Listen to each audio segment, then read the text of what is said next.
ಪಾಂಡವಪುರ ತಾಲೂಕಿನ ಪುರಾಣ ಪ್ರಸಿದ್ಧ ಬೇವಿ ಬೆಟ್ಟದ ಭಾರಿ ಜನಗಳ ಜಾತ್ರಾ ಮಹೋತ್ಸವಕ್ಕೆ ಮಹಾಶಿವರಾತ್ರಿ ಹಬ್ಬದ ದಿನವಾದ ಭಾನುವಾರ ಸಂಜೆ ಚಾಲನೆ ನೀಡಲಾಯಿತು. ಹಳ್ಳಿಕಾರ್ ತಳಿಯ ರಾಸುಗಳು ಜಾತ್ರೆಯಲ್ಲಿ ಬೀಡು ಬಿಟ್ಟಿವೆ.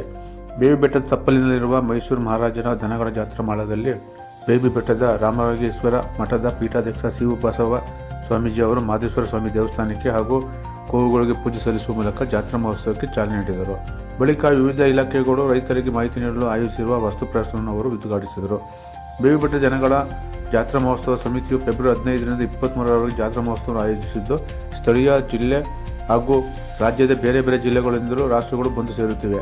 ರೈತರಿಗೆ ಮತ್ತು ರಾಸುಗಳಿಗೆ ಕುಡಿಯುವ ನೀರು, ಉಚಿತ ಊಟ, ಬೀದಿ ದೀಪಗಳ ವ್ಯವಸ್ಥೆ ಮಾಡಲಾಗಿದೆ. ಪಶುವೈದ್ಯಕೀಯ ಇಲಾಖೆ, ಆರೋಗ್ಯ ಇಲಾಖೆಯಿಂದ ತಾತ್ಕಾಲಿಕ ಚಿಕಿತ್ಸಾ ಕೇಂದ್ರ ತೆರೆದಿದ್ದು, ಪೊಲೀಸ್ ಇಲಾಖೆಯಿಂದ ತಾತ್ಕಾಲಿಕ ಪೊಲೀಸ್ ಠಾಣೆ ತೆರೆಯಲಾಗಿದೆ. ರೈತರು ತಮ್ಮ ರಾಸುಗಳೊಂದಿಗೆ ಬಂದು ಸೇರಿದ್ದಾರೆ. ಜಾತ್ರಾ ಮಹೋತ್ಸವ ನಿತ್ಯ ಸಂಜೆ ವೇಳೆ ಸಾಂಸ್ಕೃತಿಕ ಕಾರ್ಯಕ್ರಮ, ನಾಟಕ ಹಾಗೂ ಕ್ರೀಡಾ ಸ್ಪರ್ಧೆಗಳನ್ನು ಆಯೋಜಿಸಲಾಗಿದ್ದು, ಉತ್ತಮ ರಾಸುಗಳಿಗೆ ಬಹುಮಾನಗಳ ಆಯ್ಕೆ ಸಮಿತಿ ರಚಿಸಲಾಗಿದೆ. ಫೆಬ್ರವರಿ 17ರ ಸಂಜೆಯೊಳಗೆ ರೈತರು, ರಾಸುಗಳ ಮಾಲೀಕರು ತಮ್ಮ ಹೆಸರನ್ನು ನೋಂದಾಯಿಸಿಕೊಳ್ಳಲು ಸಮಿತಿ ಮನವಿ ಮಾಡಿದೆ.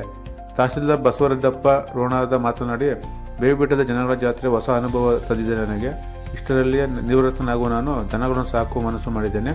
ಮುಂದಿನ ಬೇಬಿ ಜಾತ್ರೆಗೆ ಜೋಡಿ ತರುಗಳನ್ನು ತರುತ್ತೇನೆ ಎಂದು ತಿಳಿಸಿದರು. ಶ್ರೀ ರಾಮಯೋಗೇಶ್ವರ ಮಠದ ಪೀಠಾಧ್ಯಕ್ಷ ಶ್ರೀ ಶಿವಬಸವ ಸ್ವಾಮೀಜಿ ಮಾತನಾಡಿ, ರೈತರು ಹಳ್ಳಿಕಾರ್ ತಳಿಗಳನ್ನು ಸಾಕುವ ಮೂಲಕ ಹಳ್ಳಿಕಾರ್ ತಳಿಗಳ ಉಳಿವಿಗೆ ಮುಂದಾಗಬೇಕು. ಬೇವಿ ಜಾತ್ರೆ ರಾಜ್ಯದಲ್ಲಿ ಹೆಚ್ಚು ಪ್ರಸಿದ್ಧಿ ಪಡೆದಿದೆ. ಭಕ್ತಿ ಮತ್ತು ಶ್ರದ್ಧೆಯ ಸಂಗಮವೇ ಬೇವಿ ಬೆಟ್ಟದ ಜಾತ್ರೆ. ರೈತರು ರಾಸುಗಳು ಸಾಕಣೆ ಮಾಡುವುದು ಇಂದಿನ ದಿನಗಳು ಕಷ್ಟವಾಗಿದೆ. ರೈತರ ಬೆಳೆಗೆ ಸೂಕ್ತ ಬೆಲೆ ಇಲ್ಲ. ಒಂದೆಡೆ ಮಳೆ ಇಲ್ಲದೆ, ಇನ್ನೊಂದೆಡೆ ಸೂಕ್ತ ಬೆಲೆ ಇಲ್ಲದೆ ರೈತರು ಸಂಕಷ್ಟಕ್ಕೆ ಸಿಲುಕಿದ್ದಾರೆ.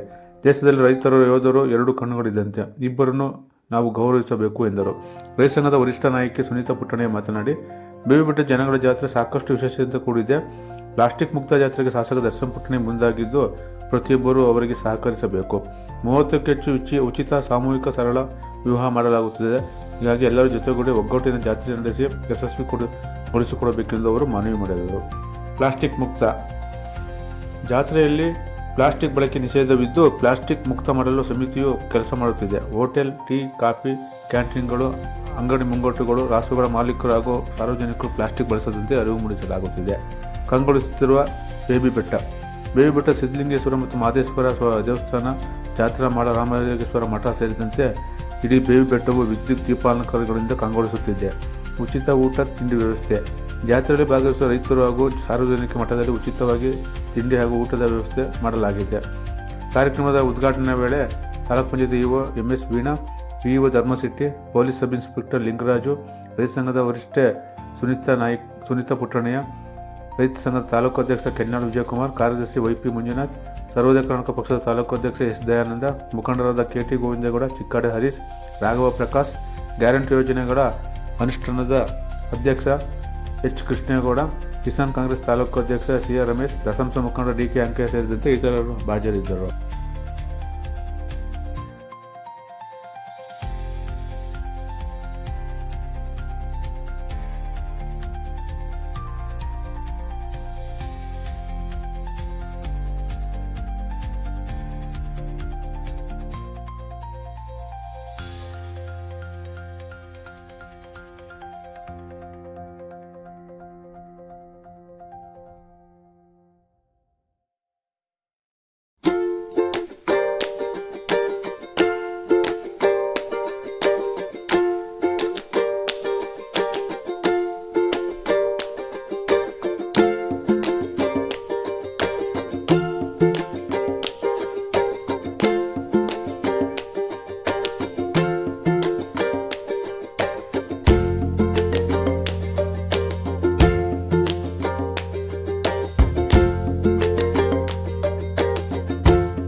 ಮಿತ್ರರೇ, ಸಾರ್ವಜನಿಕರೇ, ರಾಷ್ಟ್ರಗಳ ಯಜಮಾನರೇ, ಈಗಾಗಲೇ ನನಗಿದು ಪ್ರಥಮ ಅನುಭವ ಇಲ್ಲಿ ದನಗಳ ಜಾತ್ರೆ ಮಾಡ್ತಿದ್ದು. ನಾವು ನಮ್ಮೂರಲ್ಲಿ ಹಾವೇರಿ ಮತ್ತು ರಾಣೆಬೆನ್ನೂರಲ್ಲಿ ಕೂಡ ದನದ ಜಾತ್ರೆ ಆಗ್ತವೆ. ಆದರೆ ಇದ್ರಿ ಧಾರ್ಮಿಕವಾಗಿ ಏನು ನೆಲೆಗಟ್ಟಲ್ಲಿ ನಡೀತಾ ಇದೆ, ಈ ರೀತಿ ವ್ಯವಸ್ಥೆ ಅಲ್ಲಿಲ್ಲ. ಅಲ್ಲಿ ಕಮರ್ಷಿಯಲ್ ಜಾತ್ರೆ ದನದ ಜಾತ್ರೆ ಆಗ್ತವೆ. ಈಗ ಕೇಳಲ್ಪಟ್ಟಂಗೆ ಹಲವಾರು ದಶಕಗಳಿಂದ ಸತತವಾಗಿ ಇಲ್ಲಿ ನಿರಂತರವಾಗಿ ದನಗಳ ಜಾತ್ರೆ, ಭಾರಿ ಜಾತ್ರೆ ಅಂತ ಹೇಳಿದ್ರೆ ನಡೀತಾ ಇದೆ. ಇಲ್ಲಿ ಒಂದೆರಡು ಸ್ಯಾಂಪಲ್ ನಾನು ಬಂದಾಗ 3 ವರ್ಷ ಸುಮಾರು ನೋಡಿದೆ. ಸುಮಾರು ರಾಸುಗಳು ಬಂದಿದ್ದಾವೆ. ನೋಡೋದಕ್ಕೆ ತುಂಬ ಅಚ್ಚುಕಟ್ಟಾಗಿ ಒಳ್ಳೆ ಮುತುವರ್ಜಿಯಿಂದ ದನಗಳನ್ನು ಬೆಳೆಸಿದ್ದಾರೆ. ಎತ್ತುಗಳಿರ್ಬೋದು, ಆಕಳಿರ್ಬೋದು, ಹೋರಿಕರುಗಳಿರ್ಬೋದು. ಅದು ನೋಡಿದರೆ ನನಗೂ ನನ್ನ ನಿವೃತ್ತಿಯ ನಂತರ ಒಂದು 4-6 ಹೋರಿಕರು ಸಾಕೊಂಡು ನೆಕ್ಸ್ಟ್ ಜಾತ್ರೆಗಳು ಬಂದಾಗ ನಾನು ಕೂಡ ನನ್ನ ರಾಸುಗಳನ್ನ ಹೊಡ್ಕೊಂಡು ಬರಬೇಕು ಅನ್ನೋ ಒಂದು ಆಸೆ ಮೂಡ್ತಾ ಇದೆ. ಮೂಲತಃ ನಾನು ಕೂಡ ಕೃಷಿ ಕುಟುಂಬದಿಂದ ಹುಟ್ಟು ಬಂದಿದ್ದು. ಭಾರತೀಯ ವಾಯುಸೇನೆಯಲ್ಲಿ ಸೇವೆ ಸಲ್ಲಿಸಿ ಈಗ ಕಳೆದ 20 ವರ್ಷದಿಂದ ಈ ಕರ್ನಾಟಕದಲ್ಲಿ ರಾಜ್ಯ ಸರ್ಕಾರ ಸೇವೆ ಸಲ್ಲಿಸ್ತಾ ಇದ್ದೇನೆ.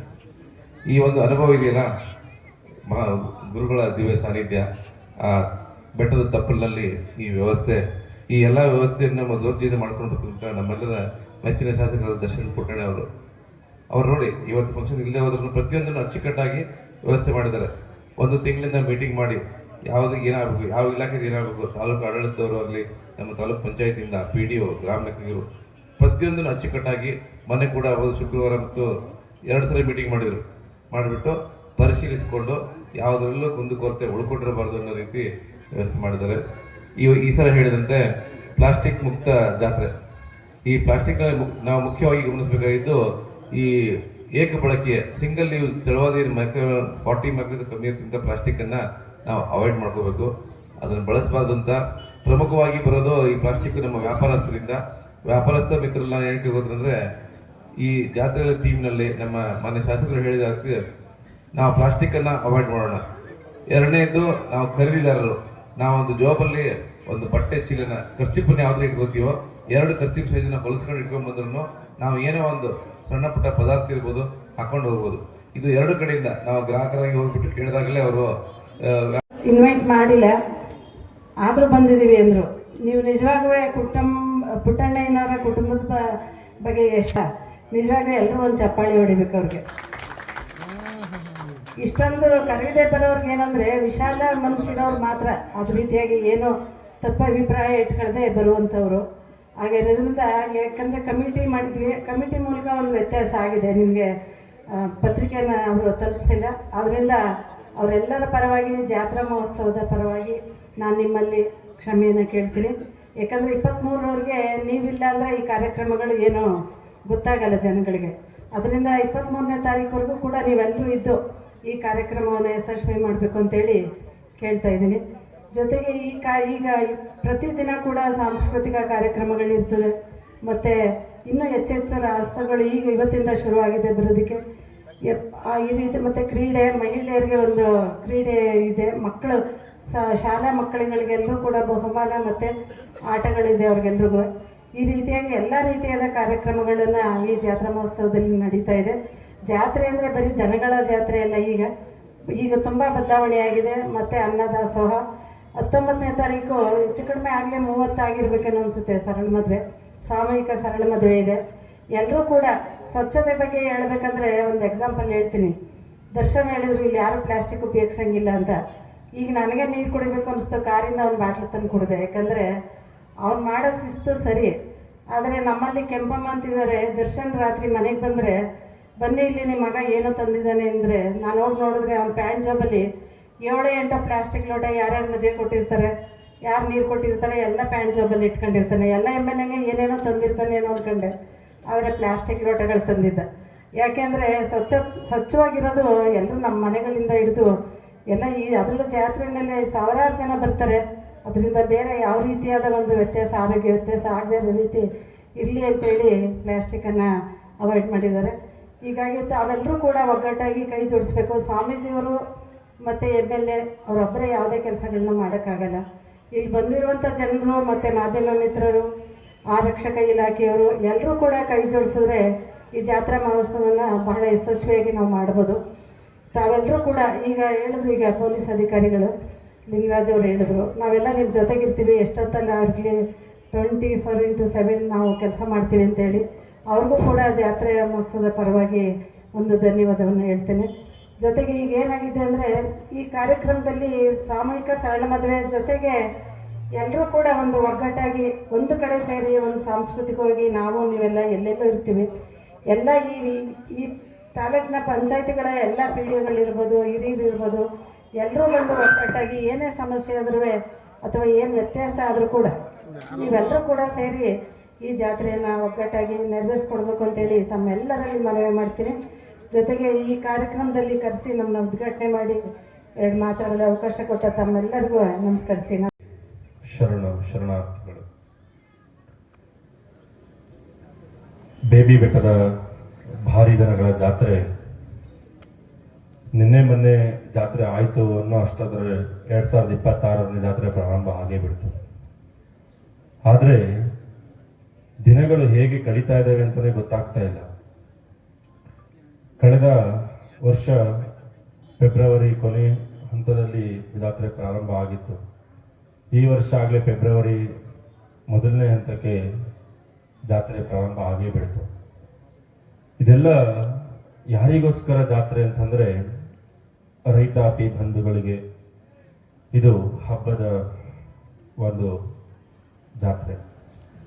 ಸುತ್ತಮುತ್ತಲಿನ ಭಾಗಗಳಿಗೆ ಹೋಲಿಸ್ಕೊಂಡ್ರೆ ಚುಂಚನಕಟ್ಟೆ, ಹೇಮಗಿರಿ, ಬೂಕುನ್ ಬೆಟ್ಟ ಎಲ್ಲ ನಮ್ಮ ದಕ್ಷಿಣ ಕರ್ನಾಟಕದಲ್ಲಿ ಅತಿ ಹೆಚ್ಚು ಹೆಸರುವಾಸಿ ಪಡೆದಂತಹ ಜಾತ್ರೆ ಯಾವುದಾದ್ರಿದ್ರೆ ಅದು ಬೇಬಿ ಬೆಟ್ಟದ ಭಾರಿ ದನಗಳ ಜಾತ್ರೆ.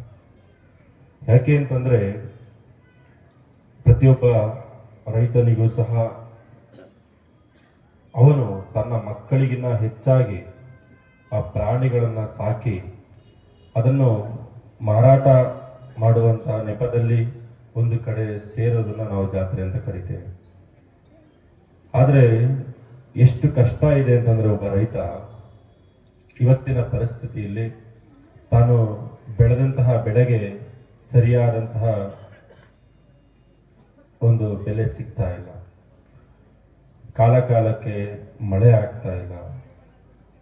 ಆದರೆ ಅವನು ತನ್ನ ನೋವುಗಳನ್ನೆಲ್ಲ ಒಂದು ಕಡೆ ಬದಿಗಿಟ್ಟು ಈ ದೇಶದ ಬೆನ್ನೆಲುಬು ಅಂತ ಯಾರಾದರೂ ಕರೆಸಿಸ್ಕೊಂಡಿದ್ರೆ ಅದು ರೈತ ಆಗಕ್ಕೆ ಮಾತ್ರ ಸಾಧ್ಯ ಆಗ್ತದೆ. ಅಂತಹ ರೈತ ಇಡೀ ಭಾರತ ದೇಶದಲ್ಲೇ ಒಬ್ಬ ರೈತ ಇಲ್ಲ ಅಂತಂದ್ರೆ, ಒಬ್ಬ ಯೋಧ ಇಲ್ಲ ಅಂತಂದ್ರೆ ನಾವೆಲ್ಲರೂ ಸಹ ಸರ್ವನಾಶ ಆಗ್ತೇವೆ. ಹಾಗಾಗಿ ಅನ್ನ ಕೊಡುವಂತಹ ರೈತ, ಈ ದೇಶವನ್ನ ಕಾಯುವಂತಹ ಯೋಧ, ಇವೆರಡೂ ಸಹ ನಮ್ಮ ಭಾರತ ದೇಶದ 2 ಕಣ್ಣುಗಳು ಅಂತಂದ್ರೆ ತಪ್ಪಾಗ್ಲಿಕ್ಕಿಲ್ಲ. ಹಾಗಾಗಿ ನೀವೆಲ್ಲ ಬಹಳ ಭಕ್ತಿ ಮತ್ತೆ ಶ್ರದ್ಧೆಯ ಸಂಗಮ ನಮ್ಮ ಬೇಬಿ ಬೆಟ್ಟದ ಜಾತ್ರೆ. ಇಲ್ಲಿ ಮಲೆಮಹದೇಶ್ವರರು ಹಾಗೂ ಸಿದ್ಧಲಿಂಗೇಶ್ವರರ ಸನ್ನಿಧಾನದಲ್ಲಿ 8 ದಿವಸಗಳ ಕಾಲ ಈ ಜಾತ್ರೆ ನಡೀತದೆ. ಇವತ್ತು ಪ್ರಾರಂಭದ ಹಾದಿಯಲ್ಲಿ ನಾವೆಲ್ಲ ಇದ್ದೀವಿ. ಇವತ್ತು ಮಹಾಶಿವರಾತ್ರಿ. ಪ್ರತಿ ವರ್ಷನೂ ಸಹ ಮಹಾಶಿವರಾತ್ರಿ ದಿನದನ್ನ ಮಹಾಶಿವರಾತ್ರಿ ಹಬ್ಬ ಆಗಿ 7 ದಿವಸಕ್ಕೆ ರಥೋತ್ಸವ ಹಾಗೂ 8 ದಿವಸಕ್ಕೆ ತೆಪ್ಪೋತ್ಸವಕ್ಕೆ ಈ ಜಾತ್ರೆ ಮುಕ್ತಾಯ ಆಗ್ತದೆ. ಆದರೆ ಇವತ್ತು ಶಿವನ ಮಹಾಶಿವರಾತ್ರಿ ಅಂತ ನಾವು ಯಾಕೆ ಕರಿತೀವಿ ಅಂತಂದ್ರೆ, ಶಿವ ವಿಷಪ್ರಾಶನ ಮಾಡಿದಂತಹ ದಿನ ಇವತ್ತು. ಆತ ವಿಷಪ್ರಾಶನ ಮಾಡಿ ಶಿವನ ಭಕ್ತ ಇವತ್ತು ಜಾಗರಣೆ ಇರುವಂತದ್ದು ಪದ್ಧತಿ. ಉಪವಾಸ ಅಂತ ಕರಿತೀವಿ ನಾವು. ಬೆಳಗ್ಗೆಯಿಂದ ಸಂಜೆ ಗಂಟ ನಾವ್ಯಾರು ಸಹ ಊಟ ಮಾಡೋದೇ ಇಲ್ಲ. ಆದ್ರೆ ಉಪವಾಸ ಅಂತಂದ್ರೆ ಊಟ ಬಿಡೋದಲ್ಲ. ಉಪವಾಸ ಅಂತಂದ್ರೆ ಸಂಸ್ಕೃತದಲ್ಲಿ ದೇವರಿಗೆ ಹತ್ತಿರವಾಗುವುದು ಅಂತ ಕರೀತಾರೆ. ದೇವರಿಗೆ ಹತ್ತಿರವಾಗುವುದು ಅಂತಂದ್ರೆ ಊಟ ಬಿಡೋದ್ರಿಂದ ದೇವರಿಗೆ ಯಾರು ಹತ್ರ ಆಗಲ್ಲ. ಆದ್ರೆ ನಾವೆಲ್ಲ ಏನ್ ಮಾಡ್ತೀವಿ, ಉಪವಾಸ ಅಂತಂದ್ರೆ ಊಟ ಬಿಡೋದು ಅಂತ ನಾವೆಲ್ಲ ಅಂದ್ಕೊಂಡಿದ್ದೀವಿ. ಆದ್ರೆ ಮನುಷ್ಯನಲ್ಲಿ ಅಡಗಿರುವಂತಹ ಅರಿಷಡ್ ವರ್ಗಗಳು ಏನಿದಾವೆ, ಕಾಮ, ಕ್ರೋಧ, ಲೋಭ, ಮೋಹ, ಮದ, ಮತ್ಸರ ಅಂತ ಏನಿದಾವಲ್ಲ, ಇವುಗಳೆಲ್ಲವನ್ನು ಸುಟ್ಟು ದೇವರಲ್ಲಿ ತನ್ನ ಭಕ್ತಿ ಶ್ರದ್ಧೆಗಳನ್ನು ಸಲ್ಲಿಸುವುದು ಉಪವಾಸ ಅಂತ ಕರೀತೀವಿ. ಹಾಗಾಗಿ ನೀವೆಲ್ಲ ಬಹಳ ಶ್ರದ್ಧೆ ಭಕ್ತಿಯಿಂದ ಆ ಭಗವಂತನಿಗೆ ಹತ್ತಿರವಾಗಿ ಇವತ್ತು ನಿಮ್ಮೆಲ್ಲ ಇಷ್ಟಾರ್ಥಗಳನ್ನು ಆ ಮಲೆಮಹದೇಶ್ವರ ಹಾಗೂ ಸಿದ್ಧಲಿಂಗೇಶ್ವರ ಪಾರು ಮಾಡಲಿ ಅಂತ ನಾನು ಈ ಸಂದರ್ಭದಲ್ಲಿ ಹೇಳ್ತಾ, ಬೇಗ ಅತಿ ಹೆಚ್ಚು ನಮ್ಮ ರೈತರ ಅಂದರೆ ಈ ಮಂಡ್ಯ ಭಾಗದಲ್ಲೇ ಅತಿ ಹೆಚ್ಚು ರೈತರು ಇರುವಂತಹ ನಾಡು. ಹಸಿ ಭತ್ತ, ಬಿಸಿ ಬೆಲ್ಲ ಈ ನಮ್ಮ ಮಂಡ್ಯ ಅಂತಹ ಇವತ್ತು ನಾವೆಲ್ಲ ಇಷ್ಟೆಲ್ಲ ಸಂಪೂರ್ಣವಾಗಿ ಕ್ಷೇಮವಾಗಿದ್ದೀವಿ ಅಂತಂದರೆ ನಾವು ನಾಲ್ವಡಿ ಕೃಷ್ಣರಾಜ ಒಡೆಯರನ್ನ ಈ ಸಂದರ್ಭದಲ್ಲಿ ನಾವು ನೆನಪಿಸ್ಕೋಬೇಕಾಗ್ತದೆ. ಇವತ್ತು ಏನಾದರೂ ಅವರು ಕನ್ನಂಬಾಡಿ ಕಟ್ಟೆ ಕಟ್ಟಿರಲಿಲ್ಲ ಅಂತಂದರೆ ಮಂಡ್ಯದ ಜನತೆ ಇವತ್ತು ಹುರುಳಿ ಬೆಳಿಬೇಕಾಗ್ತದೆ. ಹಾಗಾಗಿ ಇವತ್ತು ನಾವು ಈ ಸ್ಥಳದಲ್ಲಿ ನಿಂತಿದ್ದೀವಿ ಅಂದ್ರೂ ಸಹ ಇವತ್ತು ಮೈಸೂರು ಮನೆತನ ಸಾಕ್ಷಿ ಆಗ್ತದೆ. ಇದೆಲ್ಲವೂ ಸಹ ಮೈಸೂರು ಮನೆತನಕ್ಕೆ ಸೇರಿದಂತಹ ಆಸ್ತಿ. 1623 ಎಕರೆ 7 ಗುಂಟೆ ಜಮೀನು ಇವತ್ತು ಮೈಸೂರು ಮಹಾಸಂಸ್ಥಾನಕ್ಕೆ ಸೇರಿದಂಥದ್ದು. ಪ್ರತಿ ವರ್ಷವೂ ಸಹ ಹಿಂದೆ ನಾಲ್ವಡಿ ಕೃಷ್ಣರಾಜ ಒಡೆಯರ ಕಾಲದಿಂದನೂ ಸಹ ಈ ಜಾತ್ರೆ ನಡ್ಕೊಂಡು ಬಂದಿದ್ದು ಇತಿಹಾಸ ಇದೆ. ಹಾಗಾಗಿ ಇದನ್ನ ಅಮೃತ್ ಕವಲ್ ಮಹಲ್ ಅಂತ ಕರೀತಾರೆ, ಅಮೃತ್ ಕಾವಲ್ ಅಂತಾನೂ ಕರೀತಾರೆ. ಅಮೃತ್ ಕಾವಲ್ ಅಂತಂದ್ರೆ ಹಳ್ಳಿಕಾರ ಅಂತ ಹೆಸರು. ಅದು ಮೇಯಕ್ಕೆ ಇಟ್ಕೊಂಡಿದ್ದಂತಹ ಜಾಗ ಇದು. ಹಾಗಾಗಿ ಇದೆಲ್ಲವೂ ಇನ್ನು ಮುಂದೆನೂ ಸಹ ಇವತ್ತು ನಾಡ ಹಸುಗಳು ಉಳಿಯುವಿಕೆಗೆ ನಾವೆಲ್ಲ ಶ್ರಮ ಪಡಬೇಕಾಗ್ತದೆ. ಇವತ್ತು ರೈತ ಏನ್ ಮಾಡ್ತಾ ಇದ್ದಾನೆ ಅಂತಂದ್ರೆ ಆಸೆಗೋಸ್ಕರ ಏನ್ ಮಾಡ್ತಾ ಇದ್ದಾನೆ ಅಂದ್ರೆ ಬೇರೆ ತಳಿಯ ಹಸುಗಳನ್ನ ಸಾಕಿ ತನ್ನ ಆರೋಗ್ಯವನ್ನ ಹಾಳು ಮಾಡ್ಕೊಂತ ಇದ್ದಾನೆ. ಇವತ್ತು ನಾಡಸು ಯಾರ ಮನೆಯಲ್ಲಿ ಹಿಂದೆ ಇತ್ತು ಅವ್ರು ಯಾರು ಸಹ ಆಸ್ಪತ್ರೆಗೆ ಹೋಗ್ತಾ ಇರಲಿಲ್ಲ. ಇವತ್ತು ಯಾರ ಮನೆಯಲ್ಲಿ ಅತಿ ಹೆಚ್ಚು ಇಲಾಖೆ ಹಸುಗಳು ಹೊಡೆದಿದೆ ಪ್ರತಿನಿತ್ಯ ಆಸ್ಪತ್ರೆಗೆ ಹೋಗುವಂತ ಸಂದರ್ಭ ಇವತ್ತು ನಾವೆಲ್ಲ ನೋಡ್ತಾ ಇದ್ದೇವೆ. ಆದ್ರೆ ಇವತ್ತು ಅದರಿಂದ ಎಷ್ಟೋ ಆಯುರ್ವೇದಿಕ ಗುಣಗಳನ್ನ ಇವತ್ತು ಹಳ್ಳಿಕಾರ ಹಸು ಇವತ್ತು ಮನುಷ್ಯನಿಗೆ ಕೊಡುವಂತ ಕೆಲಸಗಳನ್ನ ಮಾಡ್ಕೊಂಡು ಬರ್ತಾ ಇದೆ.